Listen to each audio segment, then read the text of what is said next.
Tuluyan ng nagsani-puwersa ang United Arab Emirates at Israel. Itinuturing itong historic.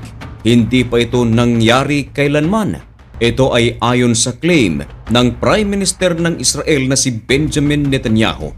Pero ano ang tugon dito ng United Arab Emirates? Yan ang ating pag-uusapan sa videong ito.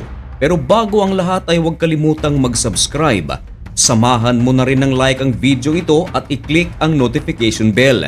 Malaking tulong kasi yan para sa napakaliit na channel na ito.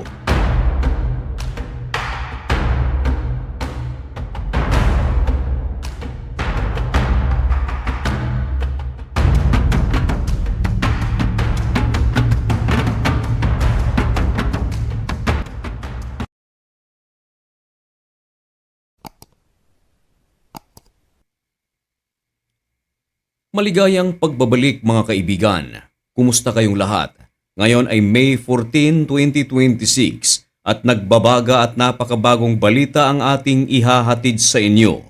Ito ay tungkol mga kaibigan sa relasyon ng United Arab Emirates at ng Israel. Sa kasagsagan ng giyera sa pagitan ng Amerika, Iran at Israel, maraming beses na inatake ng Iran ang United Arab Emirates. Maraming pagkakataon din na kung saan tumulong ang Amerika at Israel sa pag-intercept sa mga ginagawang pag-atake ng Iran. Hindi lang Amerika, hindi lang Israel, kundi maging Australia ay tumulong din. Marahil ay narinig mo na rin na ang mismong Prime Minister ng Israel na si Benjamin Netanyahu ang nag-anunsyo na ang isa sa mga matinding air defense system ng Israel na tinatawag na Iron Dome Air Defense System ay ipinuwesto ng Israel sa disyertong bahagi ng United Arab Emirates. Ito ay upang i-intercept lahat ng mga ginagawang pag-atake ng Iran. Marahil ay narinig mo na rin ang mga pahayag ng UAE. Sinabi ng UAE, "We will never forget this." Tinutukoy ang ginawang tulong ng Israel sa kanilang bansa. Dagdag pa ng UAE, dito ay malalaman kung sino talaga ang kanilang kaibigan. Tinutukoy pa rin ito ang Israel. Pero marahil ay mabibigla ka sa balita na iyong maririnig ngayon.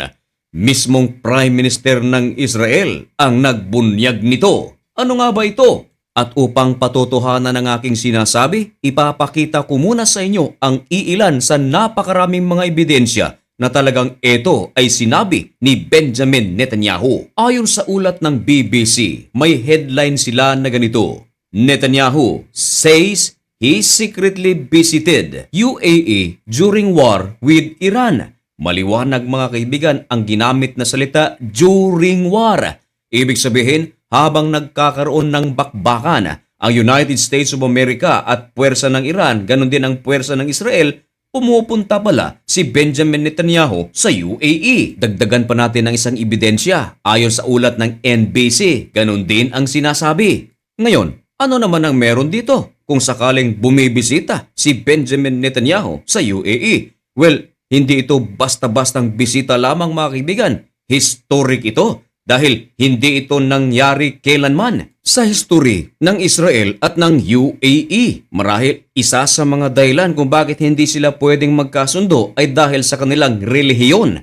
Pero sa pagkakataong ito mga kaibigan, napatunayan na hindi pala hadlang ang relihiyon upang magkaisa ang mga bansa. Ayon sa opisina ni Benjamin Netanyahu, na mismong presidente ng UAE ang nakaharap ni Benjamin Netanyahu na si President Sheikh Mohammed bin Zayed. Ayon pa rin sa ulat ng BBC, basahin ko para sa inyo mga kaibigan, the UAE reaffirms, ayan maliwanag mga kaibigan, reaffirms that its relations with Israel are public and conducted within the framework of the well-known and officially declared Abraham Accords. Dito mga kaibigan ay nagkaroon ng kaunting pagtatalo-talo sapagkat idinideny ng United Arab Emirates na nagtagpo si Benjamin Netanyahu at ang presidente ng UAE. Ang dahilan lamang daw kung bakit naparoon si Benjamin Netanyahu sa UAE ay dahil sa isang organisasyon na tinatawag na Abraham Accords at wala na raw iba.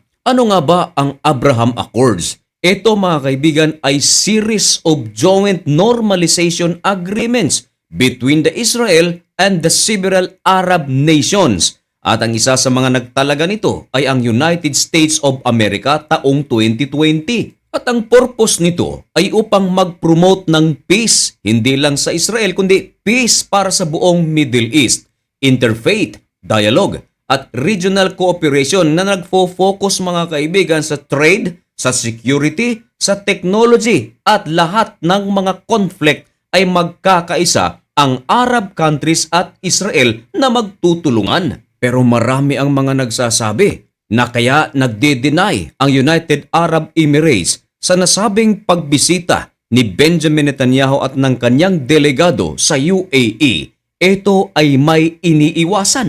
Ano naman ito? Ito mga kaibigan ay ang posibleng future attack ng Iran. Bakit? Sapagkat ang Israel at Iran ay talagang magkalaban sa mga panahong ito. At alam na rin ng buong mundo na kung sino ang kakampi sa Israel ay nagiging kalaban na rin ng Iran. Isang halimbawa riyan mga kaibigan, noong kasagsagan ng giyera, wala namang direktang pahayag ang Saudi Arabia, ang Bahrain, ang Cyprus, UAE at Jordan na tumatayo sila in favor of Israel.